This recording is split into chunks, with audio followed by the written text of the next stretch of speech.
কোরবানি একটি সুপ্রাচীন আমল। আদম আলাইহি ওয়াসাল্লামের যুগ থেকে এ পর্যন্ত অব্যাহতভাবে বিধান পালিত হয়ে আসছে। আল্লাহ তাআলা বলেন, আমি প্রত্যেক জাতির জন্য কোরবানির বিধান দিয়েছি, যাতে তারা আল্লাহর নাম স্মরণ করে তিনি রিজিক হিসেবে তাদের যে চতুষ্পদ জন্তু দিয়েছেন তার উপর। সূরা হজের এই আয়াতে আল্লাহ তাআলা দুটি বিষয় বর্ণনা করেছেন। পূর্ববর্তী সব উম্মতের মধ্যে কোরবানির বিধান বলবৎ থাকা।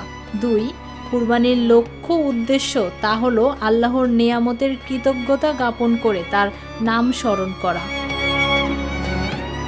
কোরবানির প্রচলন সব নবী রাসূলের যুগেই ছিল, কিন্তু কোরবানির নিয়ম নীতি ভিন্ন ছিল। তবে আজকে মুসলিম সমাজে কোরবানির যে প্রচলন তা মূলত মুসলিম জাতির পিতা হযরত ইব্রাহিম আলাইহিস সালামের দেখানো পথ।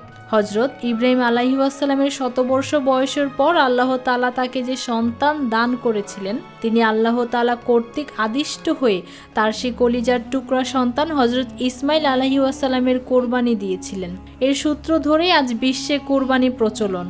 ঐতিহাসিক বিবরণ থেকে জানা যায়, স্বপ্নে আল্লাহর নির্দেশপ্রাপ্ত হয়ে এবং নিজ পুত্র হযরত ইসমাইল আলাইহিস সালামের সম্মতিতে হযরত ইব্রাহিম আলাইহিস সালাম কোরবানি করার মানসিক প্রস্তুতি গ্রহণ করেন। এ উদ্দেশ্যে তিনি পুত্র ইসমাইলকে নিয়ে মিনার একটি নির্জন স্থানে যান এবং তার চোখ বেঁধে মাটিতে শুইয়ে দেন। অতঃপর কোরবানি করার জন্য পুত্রের গলায় ছুরি চালান। কিন্তু পিতা পুত্রের অপরিসীম ত্যাগ স্বীকারে খুশি হয়ে মহান আল্লাহ তাআলা হযরত ইসমাইলকে রক্ষা করেন, আর আল্লাহর তরফ থেকে পাঠানো একটি মেষকে ইসমাইলের পরিবর্তে কোরবানি করা হয়। আজকের দিনে মুসলমানদের কোরবানির সূচনা সেখান থেকেই। এজন্যই রাসূল সাল্লাল্লাহু আলাইহি ওয়াসাল্লাম বলেছেন, কোরবানি মুসলিম মিল্লাতের তথা মুসলিম জাতির পিতা হযরত ইব্রাহিম আলাইহিস সালামের সুন্নাত।